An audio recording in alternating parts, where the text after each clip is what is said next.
What's going on, Crunch Time Survivors? It's your man, Coach Chain. Coach Cat. And I gotta say, it's an honor to be able to interview one of Florida's finest high school quarterbacks. This guy's a scholar. This guy is a community man. He's a heck of a football player, and more so, he's a great person. Hey, I'd like to introduce to you class of 2024 commit quarterback Luke Knight. What's up, Coach? How you doing? Man, I can't call it. So Luke, give us a little bit about yourself briefly. My name's Luke Knight. I play quarterback. I just graduated from Wiregrass Ranch High School. Committed to play football at Army West Point, and I'll be moving up. I believe July 1st. Oh man, so tell us, man, where are you from? I'm from Wesley Chapel, Florida. It's on the north side of Tampa. Grew up, born and raised there. Got to pretty much play all around the city of Tampa, and it's one of the best cities to play football. So where did you play your Little League at? I played Little League with played them from a couple programs. I started with the West Chapel Cowboys and played with the Predators.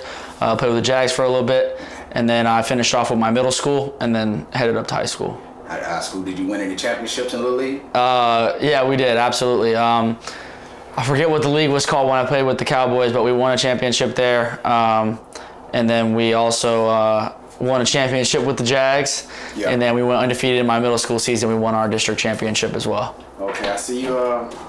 So when you play, every time you play quarterback all throughout? Yes, sir. Yeah, actually, I'll say my first year, I started up at, what did I play? I think I played a little bit of receiver, a little bit of tight end.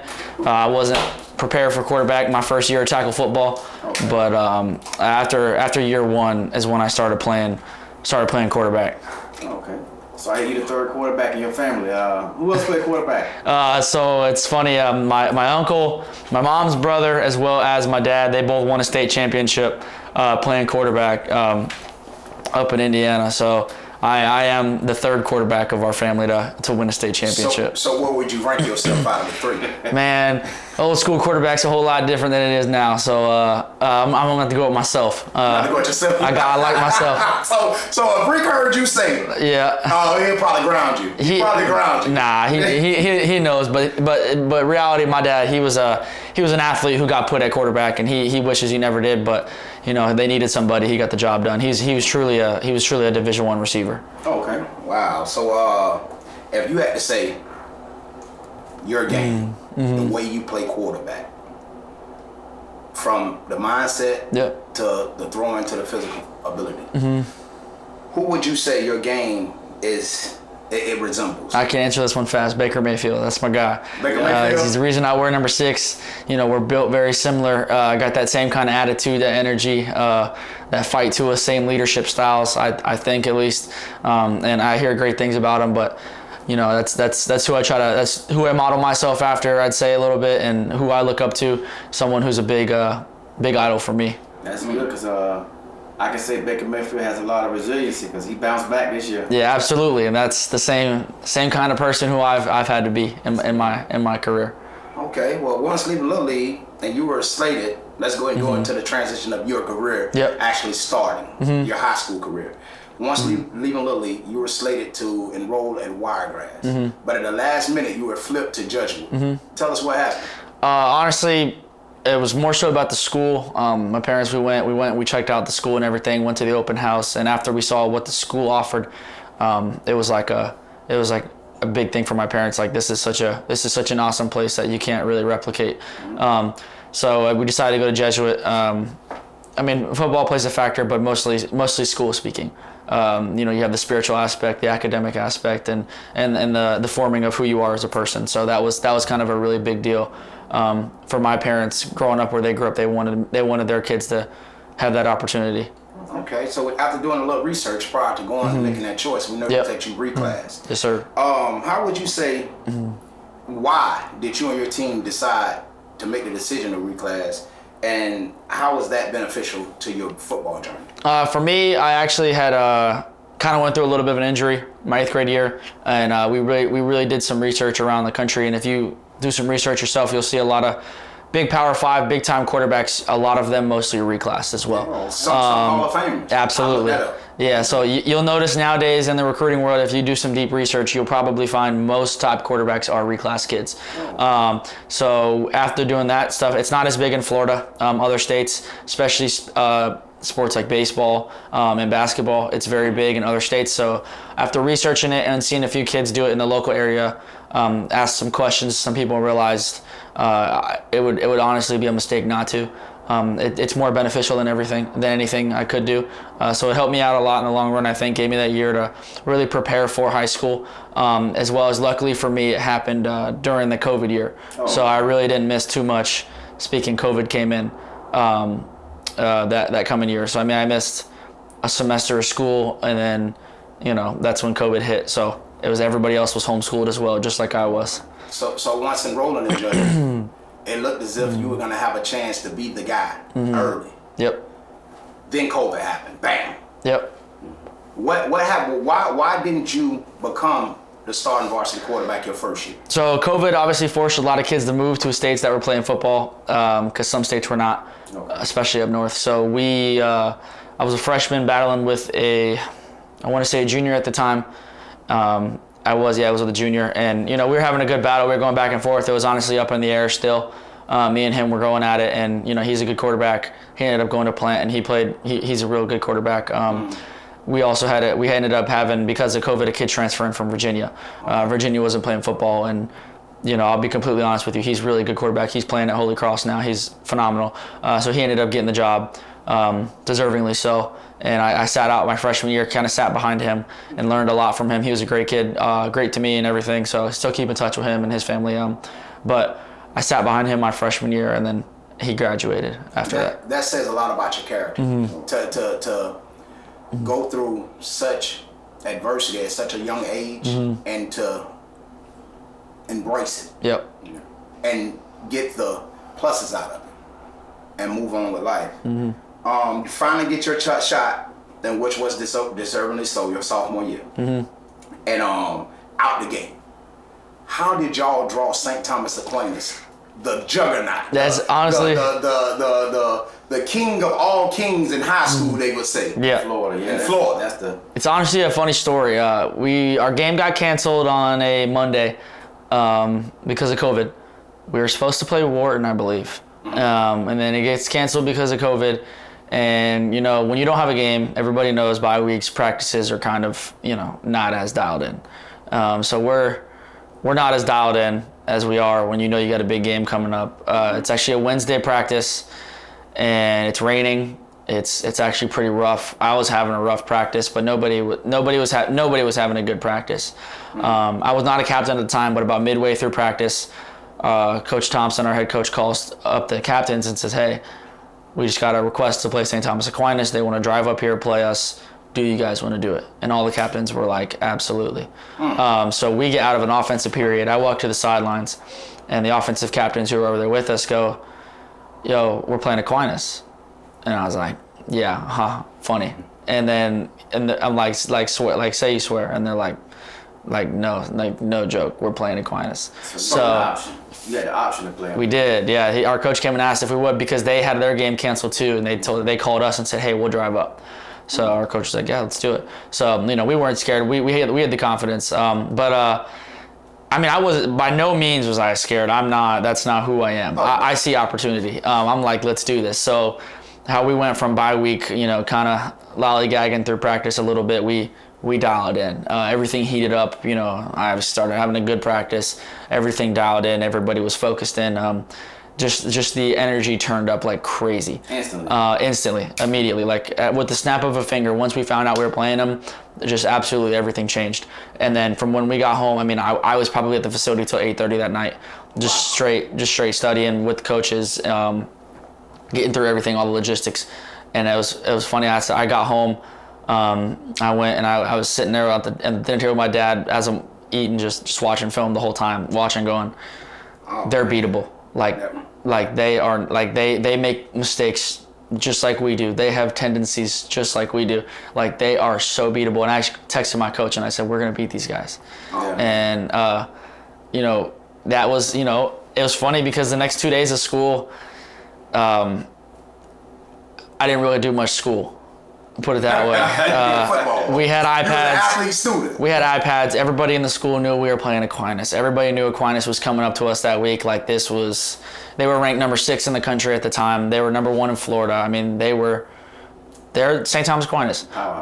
So, you know, everybody knew. I mean, I'm in class and I'm like on my iPad just watching film, and my teacher will walk by, and if sometimes she'd say like, "Hey, like Luke, come on, let's do your work." I'm like, "Miss, like, I'm sorry, but like I gotta be prepared." And the students around me, same thing. They knew. They're like, "He's got Aquinas this week. Like, let him be." Yeah. And then she's like, "All right." I'm like, "Don't worry. I promise I'll get my work done." But everybody was focused. I mean, I'm sure if you went back and asked everybody, everyone was doing the same thing. Man, it give me chills to hear you say this type of stuff because I know it's true. Yeah. I know you personally. I know you since you've been 11, 12 years old. Yeah. And everything he say is certified.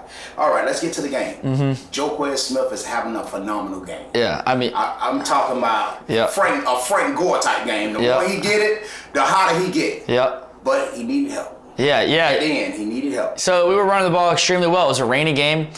Like I said, they made mistakes just like we did. I think they had 5 or 6 turnovers.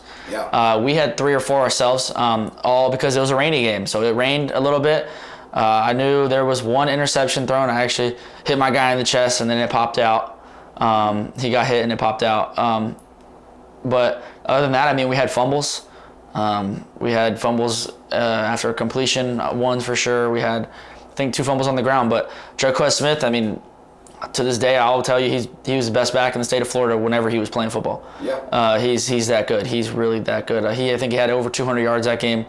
Just insane. Just an insane running back. I think we were up for a good chunk of the game. Yeah, run us through that final drive. Yeah, we were up for a good chunk of the game. I think they went up with 8 minutes to go. I think we go out, we get stopped. I think they go back out, we stop them, and it's our ball with like 3 minutes to go. We put together a pretty solid drive. I think we give the ball to Joe, he gets a first down, and then we get to like a 3rd down situation or some 2nd or 3rd down.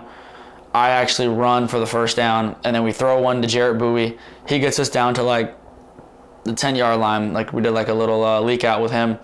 And then I want to say there's 36 seconds on the clock left, maybe 29. What were you thinking pre-snap? It was there.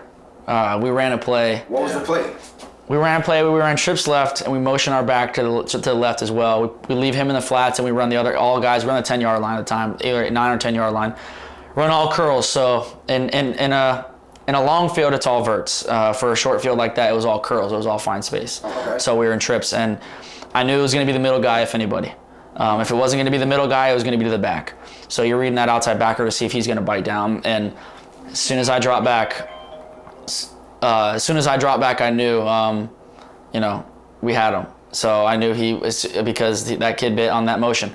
He flowed with the motion, and I knew it was Jaden Gerard who was in the middle. And I watched him, and I knew it was going to be open. We saw it.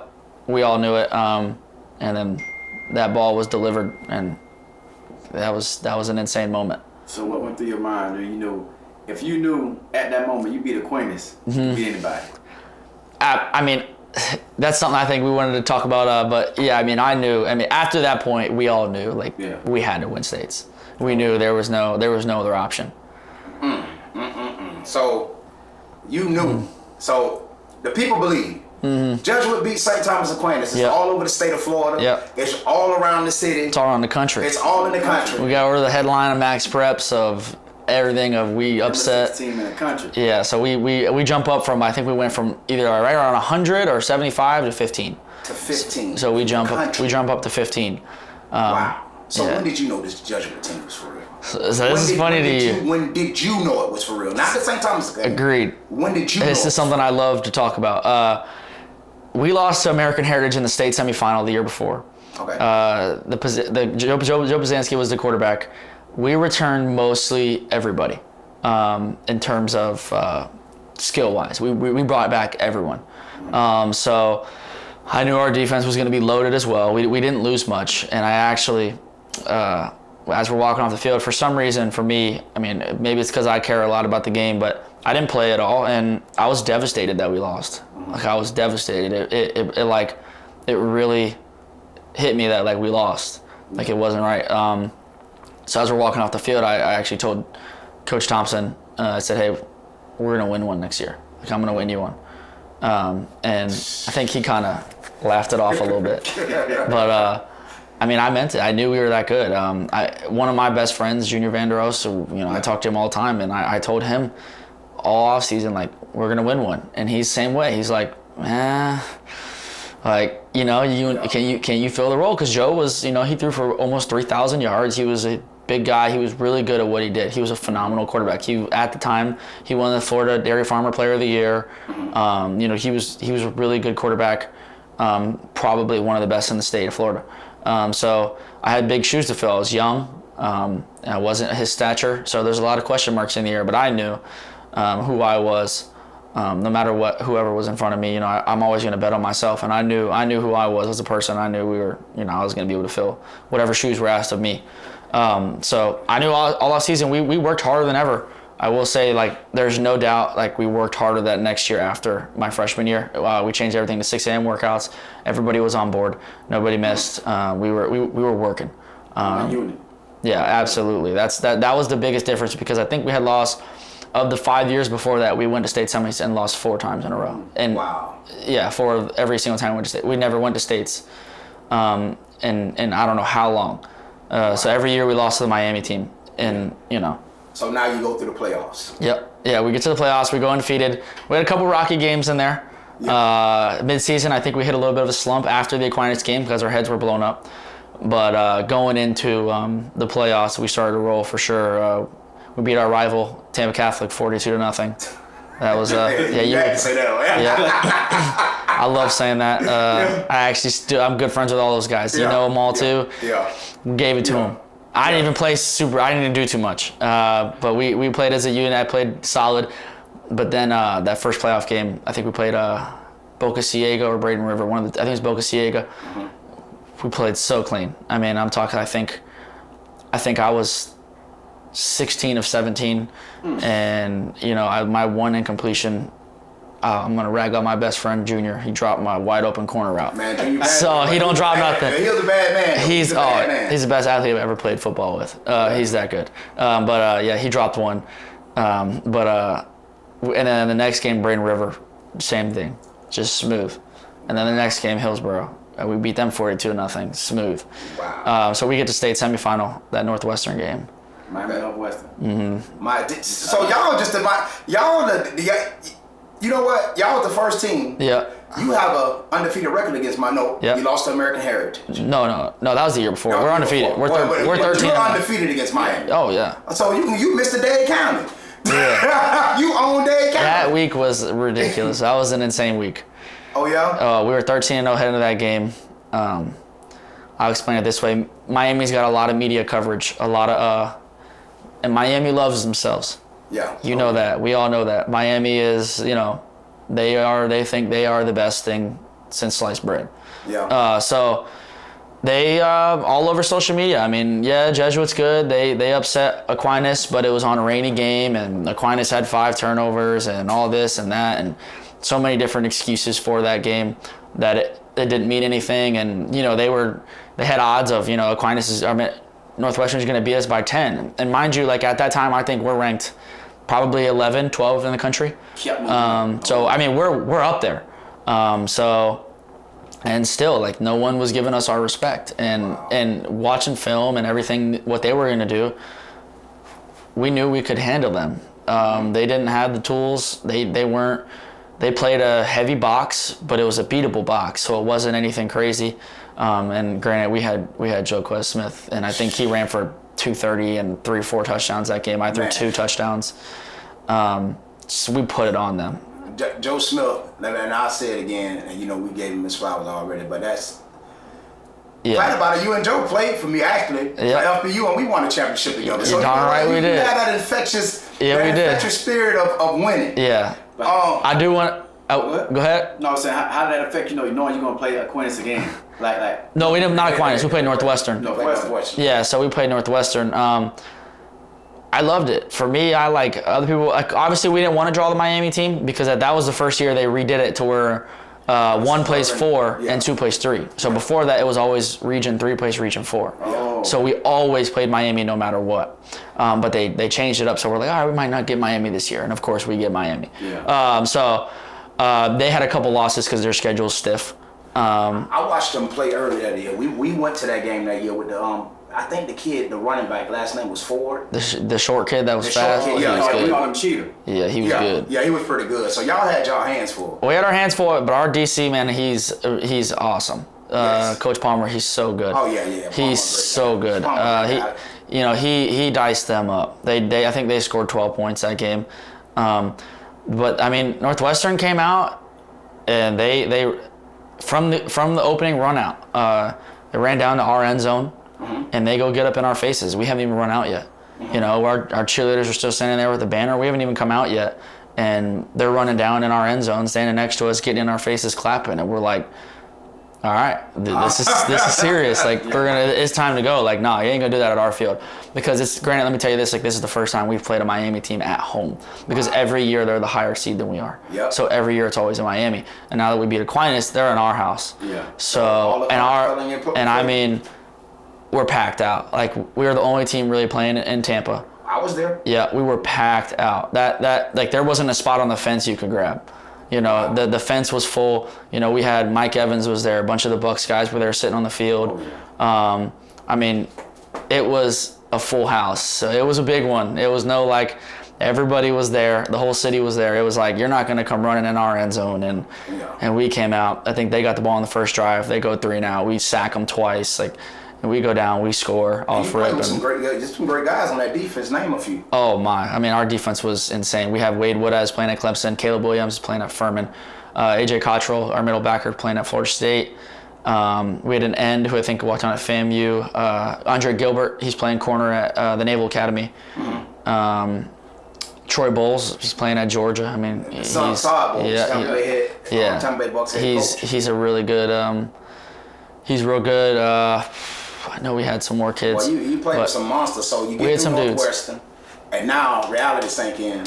We're playing for the state title. Playing for the state title. Some place that you said, something that you called. Yeah. Something that you dreamed, something that you brought to reality. Absolutely. You said it was so. Yep. Walk us through it. Yeah, so we finally get through that game. I mean, I think we beat Northwestern by 3 scores, so we're going pretty confident in that game, probably a little too confident. We're like, all right, we beat this team. Like, we thought that was the state championship. Like, all right, we're gonna roll this team now. You blew out the Miami team. We blew out the Miami team. We're like, we're good. They used to blowing everybody out. Yeah, like we're fine. But reality hit us in that state game. We weren't untouchable. We get a really good Pine Forest team, a team that's running the option that we think, we're gonna be fine with it. Our defense is that good. Like, we got Coach Palmer. We got a bunch of dudes, and I mean, they got a 230-pound quarterback who's just running the ball like crazy. And he was pretty big. He was like Jerome Bettis playing. I mean, he had to put up over 250 yards rushing, and he was a stud. They gave us a ball game. I think we went up early, but after that, they took over, and we were down most of the game. We were down 19 at the end of the third quarter. Wow. And again, the final drive was left in your hand. Yeah, absolutely. Walk us through it and tell us the play. This is a crazy story. Very funny whenever I tell this. So we get the ball. Our defense makes 2 massive stops. So we get a huge stop on the goal line. We get out of the goal line. We get to about, I think, the 10, 12-yard line. I think we get a first down. And then we call a pass play. Ends up not being there. And granted, they are only bringing 3 the whole game, and their front 3 were nasty.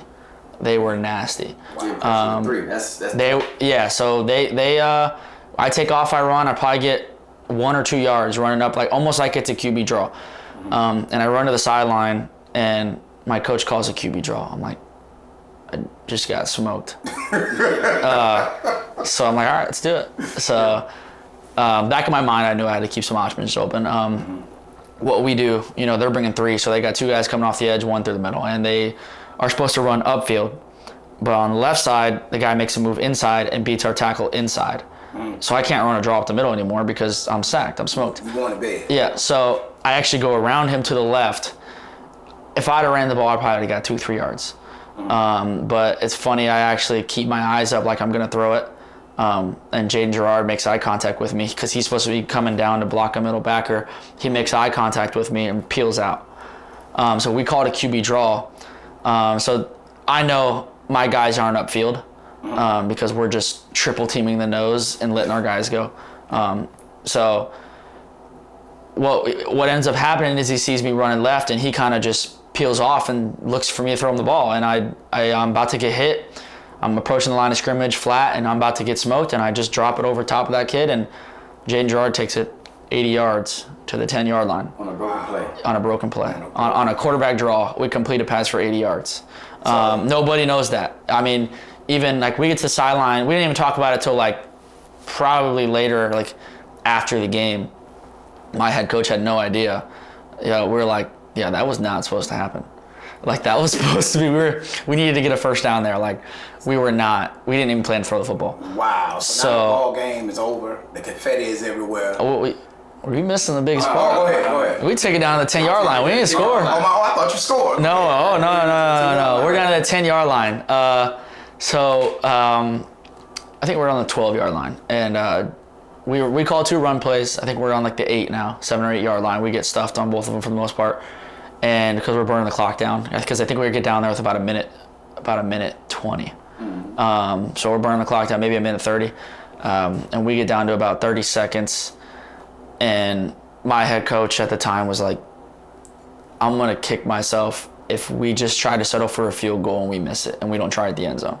Oh, man. So he tells our OC, like, hey, you got to take a shot at the end zone. I don't care. And at the time, I'd thrown 4 interceptions. I've thrown 2 touchdowns or 3 touchdowns at the time, but I threw 4 interceptions. I'm not going to say all of them were my fault, but 4 interceptions are 4 interceptions, man. So that's on me, whoever's fault it was, but it's on me. But we call a play, and I know you wanted to touch on this, that final play. It's third down. I think we're third and goal, maybe 3rd and 8, and we have to get to the 2-yard line to get a first down or something. And we call a play where we motion Junior, our best athlete, in like he's going to block on power, but then he leaks out. And then you have Jaden Gerard coming across from the backside on an over route, and we go hard play action. When we got it called, I was surprised because I thought, hey, we're just going to settle for this field goal because we were down 1 point. I think we were down 20. We were down 2. We were down 2 points, 29-27. And we knew a field goal took the lead. So I thought we were just going to settle again, call a run play, get us in the middle of the field, kick field goal. And our coach comes in and he calls play action and pass. I was like, and I love that. I love the play. And I actually, when he called it, I was like, hell yeah. Like this is going to hit because they're biting. They know we're running the football. So coming down hard. They were. So we won that play action. And actually Junior, because they brought so much pressure, they knocked him up. He didn't get out. So, but then because they came down so hard and smoked Junior and didn't let him leak out, Jaden's coming in the back by himself. Nobody sees him. So nobody picked him up. And as they started to approach me, there's a kid kind of standing there that I got to throw it over in between a little. But I knew Jaden was open. I had to put it a little bit behind him because there was a kid there. But he makes a great catch. We throw that backside over route for a touchdown. I think we had 20-something seconds left to win it. Wow. Yeah. And then the clock expired and again. Yeah. It was funny. We get they get a great kickoff return. No, I lied. That was the Northwestern game. Yeah. The Northwestern game, they when we scored with however many seconds it was, we got 2 penalties on the celebration. So we're like kicking off from our own like 10-yard line. Oh, wow. So they get the ball like on the 50 with like, I mean, I'm talking like 20-something seconds left. That's the Northwestern game? Yeah, so they got a chance to score. Yeah. No, Aquinas, I meant. Aquinas. I'm so sorry. Yeah. Aquinas game, they had a chance to win it. But they didn't score. But, I mean, same deal. They had a chance. They had time to go drive down. And at the time, I mean, their offense was really good. That quarterback had a huge arm. They were playing well, Pine Forest was. And I want to say it's the first or second play. Like, I'm not even really watching. I'm like, oh, God, like, we need to get this stop. And A.J. Cottrell, who plays linebacker now at Florida State, he gets an interception, I think on the first or second play of the drive, and it was over. It was over. And I wasn't watching. I just hear everybody erupt, and I was like, turn around, and I'm like, oh, my God. So that was when it was over. We went out, took a knee, and that was it. That was it. Confetti everywhere. Yeah. What did you feel?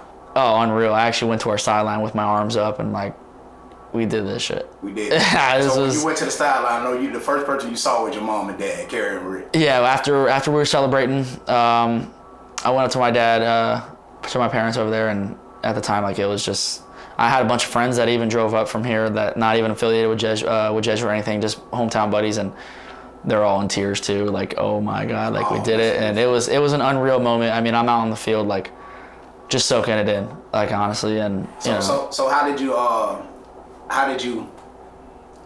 I want to say, I'm pretty sure they saw it. Mm-hmm. So now you're in the elite club of state champions amongst the family. Yep. Yeah, absolutely. How does that feel? I mean, felt great, but my dad won too.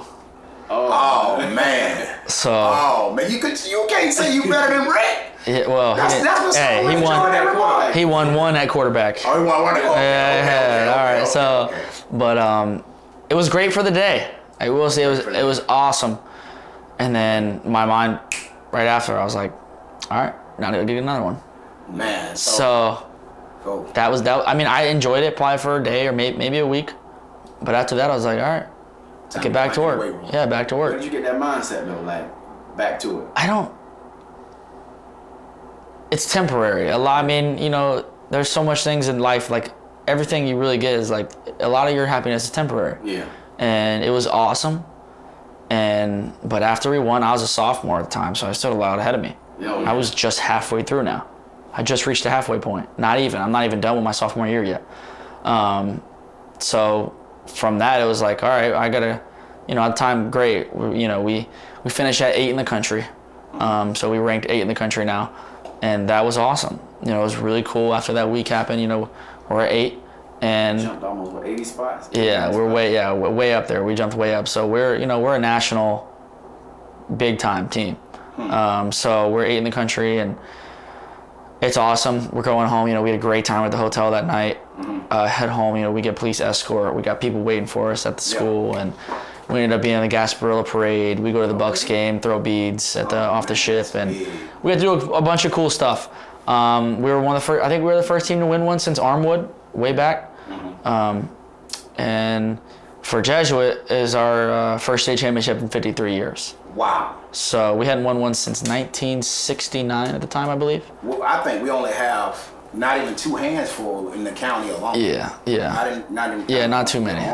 You know what? I think right before that, the last person to win was Jefferson. Jefferson with Quentin Williams. Quentin Williams. Okay, man. Like, reality done sunk in. You back to work. You're going into the spring of your sophomore year. You started to notice changes. Yep. What were they?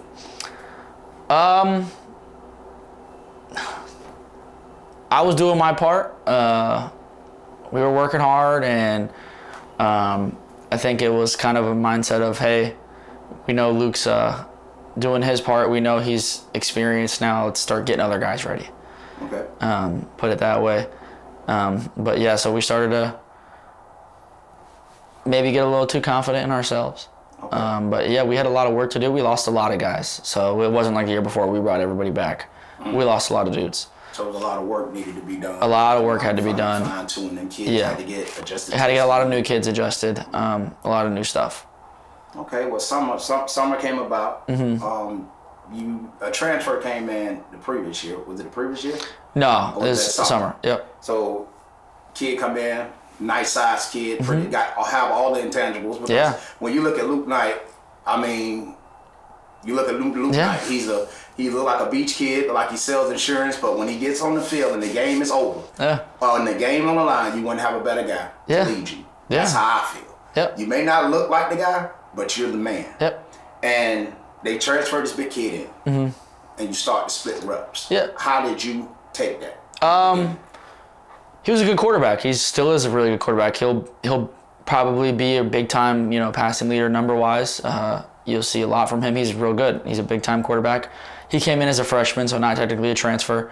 But yeah, I mean, he was a good quarterback. It was competition. And everything made the chips fall wherever they, But yeah, he did a good job. He worked hard. I worked hard. We had a good team going. I think we had a pretty good unit, but some things went the way they did. So, like, you won the state championship. Mm-hmm. You beat St. Thomas. You beat St. Thomas Aquinas. Mm-hmm. You beat Northwestern. You won a state championship. Yep. You come back into the summer of your junior season. Yep. You splitting reps. Yep. All right, and you noticing it. You noticing it. Absolutely. And I think you handled that whole situation like a scholar. I know the coaches over at Jesuit. They seem to be pretty good guys or whatever. And it taught you about the business. Yeah, Did absolutely. it teach you about the business? Explain to us how it taught you about the business. So my dad and one of his buddies, after everything happened, they said the same thing. It's a business, and that's how it is when you have a job and everything along those lines. But it did teach me, like, at the end of the day, like, hey, this coach is fighting for his job. Mm-hmm. So if he thinks someone's more fit than you, it doesn't matter what you think. It doesn't matter how hard you work. It doesn't matter how good you are. If he thinks another guy is going to keep his job or do better for him than you are, nothing you can do about it. It's him fighting for his job, so it's a business. That's his livelihood. That's how he gets food on the plate. That's how he has his reputation. That's how he wins games. That's how he goes about his business. That's how college football works. That's how high school football works now. College is obviously, college or pro has always been that way, but that's become high school as well. Wow. And like in business, and I'm pretty sure your dad taught you mm-hmm. this because he's one of the best businessmen I know. Mm-hmm. It's not about what's right or wrong. Yep. It's not about what's good or bad. It's about what's necessary. Yep. And you have an understanding of that at a young age. So you are prepared on so many levels on where you're going. Yeah. That if anything ever happens again, it won't faze you. No. But now it's your junior season. Season done started. Week 1, you're awarding. Mm-hmm. You split reps this game, but again, the game is on the line. Yep. You punch it in for the win. Yep. All you do is win. Mm-hmm. Treasure Coast. Yep. You had an okay game. You had a pretty good game. I played very well. You had a pretty good game. Mm-hmm. Then you go into Columbus, Miami. Mm-hmm. You split reps. Yep. Tell us about that game. Start split reps, drive 2 of the game. Drive 1, we go down. Score. I think if we score first play of the game, Joe takes it 75 yards. Drive 2, I complete a pass and then get subbed out. We sub back and forth the whole game. I don't think it helped us in that game to do that. Mm-hmm. I think it would probably been a little better to roll with 1, whoever that may be. Mm-hmm. We ended up took a beating that game from Columbus, and we got humbled. It was a rough game. But yeah, I mean, it was a weird game for everybody. Yeah. I think nothing felt right for anybody. None of the parents, everybody knew something was off. Yeah. But that's the business you're in. That's the game. It's the game of football now. Yeah. So with some of the players, was it like a split between them where some wanted you to start, some wanted him to start? Players wise? Yes. No. How were the players about to? I was our guy. Yes. I don't want to do too much, but I'm a very vocal leader. I'm a very front of the line guy. I'm gonna, we're going to workouts. I'm gonna go as hard as I can be, not because I got to be up front. Right. So, not saying everybody else was like that, but if you ask the team. Yeah. Okay. Yeah. Okay, so like a couple of weeks later, I feel as if you're a young man of faith, and I believe God work in mysterious ways. Yep. Your dad got an odd job opportunity. He just couldn't resist. Yep. Yeah, he gets a job opportunity he had already, and he liked it, and it would have worked out for the best for all of us. So we ended up moving over to the East Coast. I ended up at Merritt Island High School. And where you got a chance to compete and win the starting job. Yep. Run us through that whole experience, man. Yeah. So I move over there. We know the coaches pretty well, and some people over there, but it's a fair opportunity. The kid who I was competing with, I still keep good touch with him. He was a huge kid, big kid. Ended up playing some tight end. Me and him were talking the other week. Great kid. But week 1, I come in. I have to sit out 1 week, and then the next week I come in after halftime and play after halftime. Okay. I didn't start. Which was, it was fair. And then after that, my first start, we ended up escalating pretty good after that. On my first start, we had a big win. What was your record and your stats that year? We lost, I don't know how many games. We either lost 2 or 3 games of me when I started. Okay. So I kind of forget what they had the year before. Okay. But before I got there, but I think we lost to Satellite, and we lost 3 games. I think I played 11. I lied. I think I played 9 games. Did y'all go to the playoffs that year? We did. We lost to Sebring, a really good Sebring who lost in the state semifinal that year. Wow. They were pretty loaded up. Their defense was pretty much all seniors. They were real good. So right, this is a question I'm pretty sure you're gonna ask. Come to the conclusion of you're a state champion. You transfer out of the county. Yep. Go to another school. You still win. Now, after that season, I heard you got a little homesick. Yeah, we wanted to come back home. My mom was the big one there that was like, hey, I'm ready to go home. Like, this doesn't feel like it for me. And my dad was like, all right, that's fine. Like, let's head back. So, yeah, we ended up moving back after spring break. So I know the phone was ringing off the hook because it seemed like it hits ESPN once it said Luke Knight is coming back to Tampa. Yeah. And where would he play? You got 1,000 phone calls. I did. 1,000 schools. You couldn't go to Tampa Catholic because of the private school transfer thing. Transferring in, you've been a senior. They had a quarterback, yeah. Yeah, and they had a quarterback. Ted had 4 stars and 5 stars all over the field. Yeah. And I'm pretty sure it was a couple other schools, Gaither. I'm pretty sure it was a couple other schools. Yep. You passed on Tech with Dallas Wilson, Santonio Isaac, Javion McKay, and there was another guy over there. I'm talking about, man, that could have been set. Yeah. You chose Wiregrass. Why? That's home for me. I grew up there. I've been the ball boy, for that program when I was 8 years old. Growing up and being around that program, I'd known the coaches since I was a kid.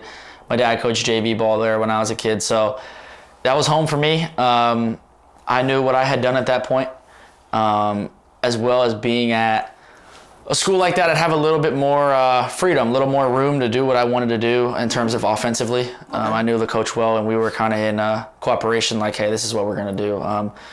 Would I have had that at Tech? I don't know.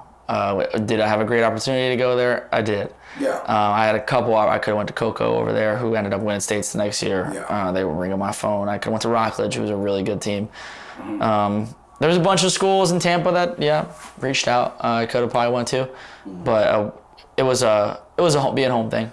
Way to go out and coming back to the home team. Yep. And when I say you went out with a bang, you went out with a bang. Didn't you break the Pinellas County Pasco County? Yeah. Pasco County. Yeah. Did you break the record? We smashed it. What was it? Give us the numbers. It was 26 something. We threw for 3,800, so we beat it by over 1,000 yards. Wow. So we threw for 3,000, I think 3875 or something like that. Real close to 4,000. That's the mark we wanted to get, but it's all right. And you did what again? I won football games. We won football games. Yeah. Did you go to the playoffs? Yeah. Oh yeah. We went to round 2 or 3. I forget. When was the last time Wiregrass did that? The last time they won, they would usually go, but they hadn't won a game in the playoffs in 4 or 5 years. All right, so you're the first. Yeah. See, one thing you want to be remembered in life, Yeah. only thing you have to do is be the first. Yeah, that's You're true. the first quarterback to win one to Jesuit. Yep. You're the first quarterback to transfer and still put up the numbers that you put up in the same year. Yeah. You're the first quarterback to win a game at Wiregrass in the playoffs. So you're the first, and you will always be remembered for being the first. So, and then you went to different schools. How much did that help you though? Going from one school to the next, being able to. It was hard for me. It was real hard. I love my friends. I'm a people person. I like to be around, people. But it taught me what it's going to be like in college. You're not home in college. Right. You got to live away from home. You got to move around. You're traveling all the time. So it's going to teach me more about life. Same thing when after Army. I'm going to be moving around. If I want to coach college football one day like I do, I'm going to be moving around. So I got a little bit of taste of that. I understand it's going to be difficult. But out of the 3 schools, what offensive system you like the best? I have to go with Wiregrass. Wiregrass. With Coach Crone, who's like family to me. He gave me free roam. He was actually his first year as the OC, so he had his offense at the base of his offense, and basically was like, hey, like, I'm open to anything. Like, let's do this. You know, let's do this together. Like, whatever ideas you've got. Like, I'm not an egotistical coach. I want to learn. I don't have this game figured out. You know, like, he's a great coach, but once you think you know everything, is when you start declining. And that's everything. You sound good. You sound like you're ready to be an offensive coordinator. Yeah, so college, everything. And listen, that's the goal. when he was 11 years old, right? He used to piss me and my coaching staff off. Listen, we'd be like, damn it, Luke, shut up! And damn, coach, he was right. Yeah, it's the main reason my dad stopped coaching me. It's the reason my dad stopped coaching me when I was in youth ball. I'd run over, Dad, run this. No, and then I'd run this. Fine, just run this shit. And then I'd go out there and it would work. He's like, wow. I'm like, dude, just trust. Like, I know what I'm doing, but it was giving a gift. But I mean, that's why he stopped coaching me. He's like, dude, I can't do this anymore. I'm tired of you coming over here, telling me this is what we got to do. It pisses me off. And then I'm like, he's right. Yeah. Yeah, I mean, I was given a gift, thank God. So now it's time to turn the page. It's time to move on. Wiregrass, you put up great numbers. Your high school career is close. I'm pretty sure the decision was a big decision, and it's because it's where you're going to spend the next 4 years of your life. What college opportunities present themselves as far as football? So I was talking to a lot of schools at the time. It was a little early for FCS, but I was talking to a bunch of FCS schools. But then I had Army, Navy, and Toledo, as well as I was talking pretty heavy to Southern Illinois, Illinois State, Delaware, Weber State, a bunch of schools that were probably going to end up offering me over time. But it was really for me. I knew what I wanted. It was going to probably be between Army and Navy. So when you got to those two schools, what made you go with Army? The offense, but the coaches as well. And, you know, everything. I think even the career path of the Army, I would rather have done that over Navy. The career path for me was a little bit better. And, you know, it was such a hard choice because they were both so great. They were both awesome schools. Facilities, great. The campus at Annapolis at Navy was unreal. It's in Annapolis is gorgeous. The town, the city, everything right there is right outside of Baltimore too.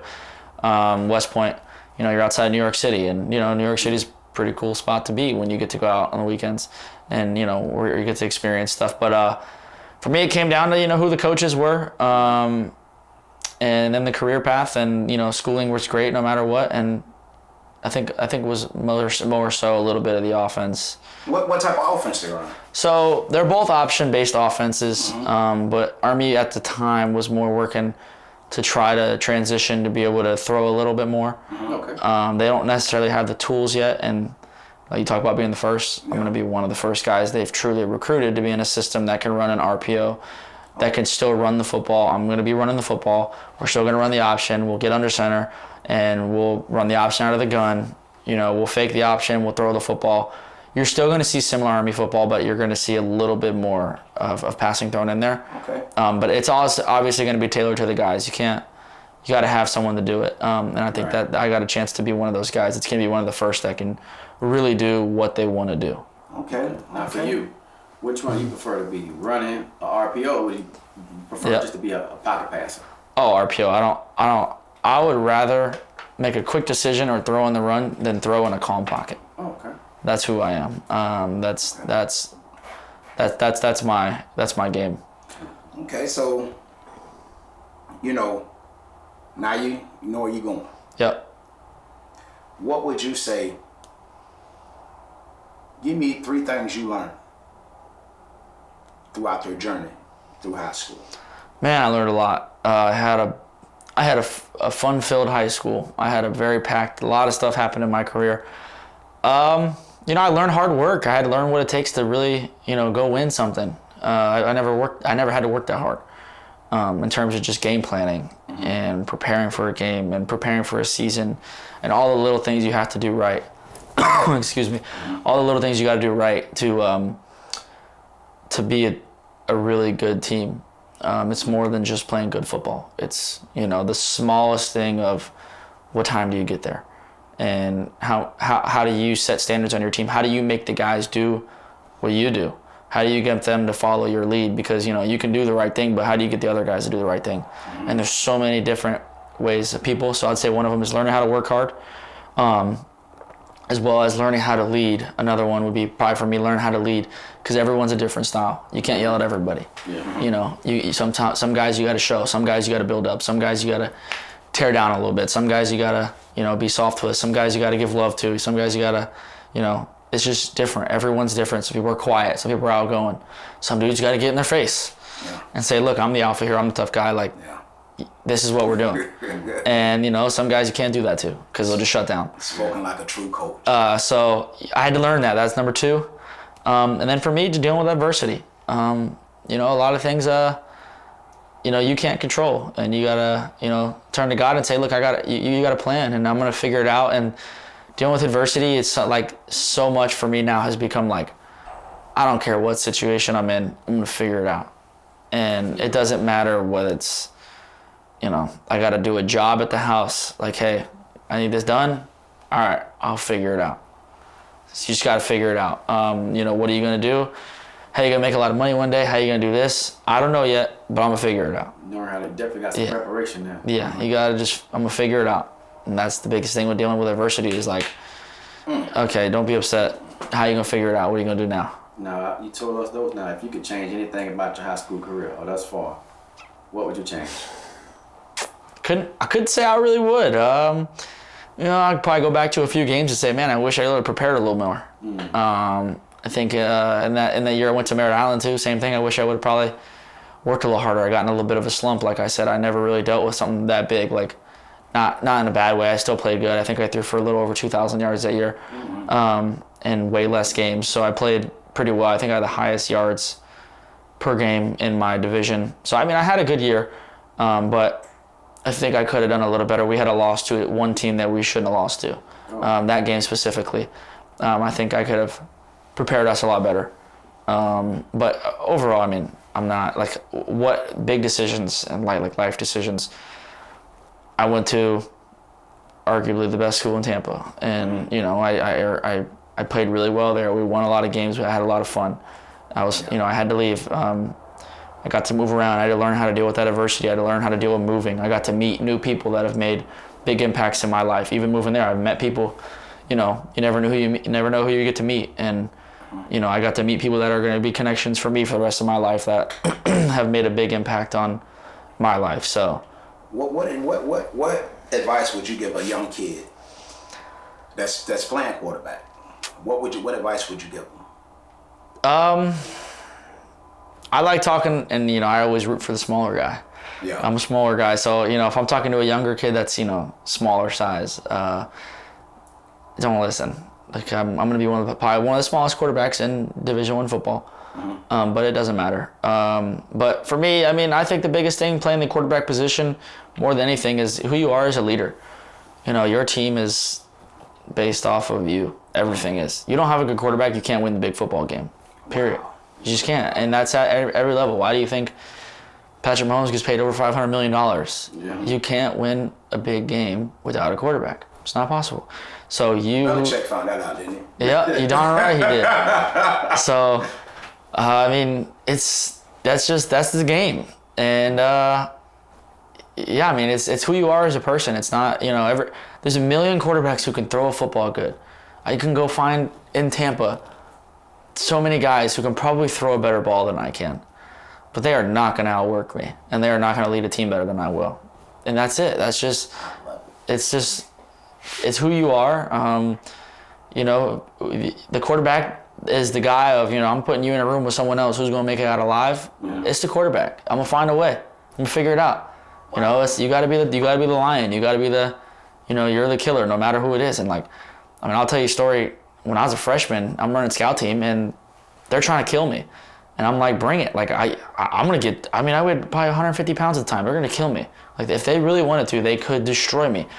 And I think I ran, and they got pretty mad because I took off when they blitzed everybody, and I beat one, and I broke it. And I was stopping, and I get destroyed from the back by one of my good friends who was playing linebacker at Florida State. And, you got the average person lays there and is like, ow, that hurt.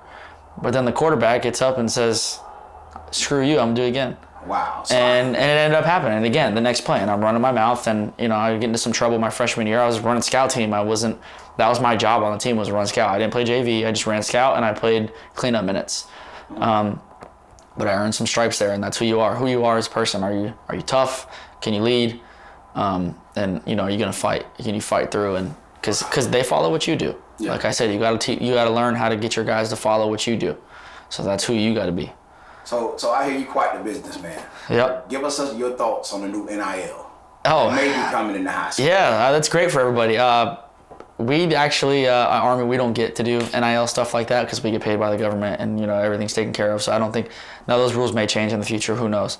But I think it's great. One of my biggest idols is Johnny Manziel. Okay. And I love that guy. And I mean, game remind me of his when he was in college. 2 days ago or yesterday, he dropped out of the Heisman because Reggie Bush isn't in it. So he said, I will no longer be a part of the Heisman Trophy ceremonies, all that, because Reggie Bush got got his stuff took because he bought his mom a house, and now kids are getting paid millions of dollars. Wow. And he bought his mom a house. So I'm with that. If you earn it, we put ourselves through so much. We work so hard. Wow. Yes, we get red carpet treatment. Yes, we get a lot of stuff already. Are kids getting paid excessive? Maybe. But they earned it. You got to work for it. Nothing's come easy for these ones. Like it's not like it's just, here you go, we're winning the lottery here. No, you got to earn it. And that's something I say. For me, I'm always say, life is fair, but it ain't equal. Yeah, no, absolutely not. Everybody, it's great to say, you're shooting for equality, but may the best man win, dude. That's. There's one Reggie Bush. There's one Reggie. He's one of the best college football players ever. Reggie Bush. He is that guy. He's that guy. I watch my dad. He's like, dude. I obviously didn't get to watch him in college, but my dad's like, that dude was a video game. And I mean, he got screwed because he bought his mom a house, and now kids are getting, Hellcats when they sign. They're just handing them to them, like, you know what I mean? So it's like, I feel you. Kids aren't even signed yet, and they're like, we'll buy you a car, we'll buy you a house, we'll move your mom up here, we'll do this, we'll do that. You get a car. Exactly, and that just tells you how much money those universities have and how much they bring in because of these kids. And I mean, a guy like Manziel, he said the same thing of, like, he had like $30 million jersey sales, and he got nothing.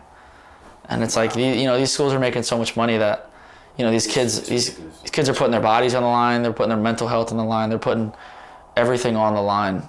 Well, speaking of business, and you're quite an entrepreneur yourself, tell us about your upcoming events and the things you have planned in the community that you plan on with a couple of your good friends. Let the people know about that. So me and Anthony Calandria are going to be the face of it. We're hosting a youth football camp for kids grade 1 through 8. It'll be one in the Tampa area and then one out in Wesley Chapel where I live. It'll be a 3-day camp.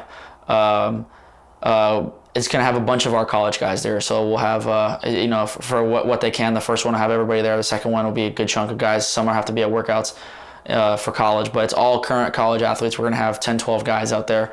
We'll have Wade Woodaz, Drew Woodaz, both Clemson guys. Troy Bowles will be there. Anthony Calandria is running it with me. He's starting quarterback for Virginia. One of his receivers, Sedarian. Jaden Gerard will be there, Wake Forest. Caleb Williams from Furman. Bryson Rogers from Ohio State. We have a bunch of big names. Junior Vanderos, Toledo. Xavier Townsend from UCF. He's also probably one of the best football players to come out of the city. Yeah, man, X. I have a story about X. I say him and for me personally, Xavier Townsend and Junior Vanderos are the two best athletes I've ever seen play the game of football. I'm coaching against that joke, and X, I hope you listening. Yeah. So we're in a shootout. Yeah. I'm talking about they had the best. The kid Vanderjack played in. Vandross played for the Dolphins Little League, and we made the mistake and kick Xavier Townsend the ball. He breaks and he runs stops the sideline. Yep. He looked me in my eye and said, "Hey, Coach Chain," and scores a touchdown. Yeah, we played them my freshman year, and I mean he's a ridiculous athlete. And I mean you watch it on Saturdays now at UCF. He is top of the line. Like we train together too. Whenever he's in town, we throw, and he's smooth. Him and Junior both smooth as can be. Like you don't see guys just that fluent. Wow. And it's just different. Like they catch the ball different. They everything's different. So I'm so honored to be able to play with those guys and get to know them because I want to be watching them on Sundays one day. That's for sure. So what about you? Might be watching yourself. You never know how it pan out. We'll see. We'll see. No. I think it's gonna happen. It's hard. It's hard to do it. And Brock Purdy can do it. Yeah. I believe in Luke Knight. We'll see. I believe in Luke Knight. We'll see. Listen, that was another episode of Crunch Time Survivors. Yep. Hey man, we appreciate you. Yes, sir. Coming to kick it with us. Hey, and stop playing.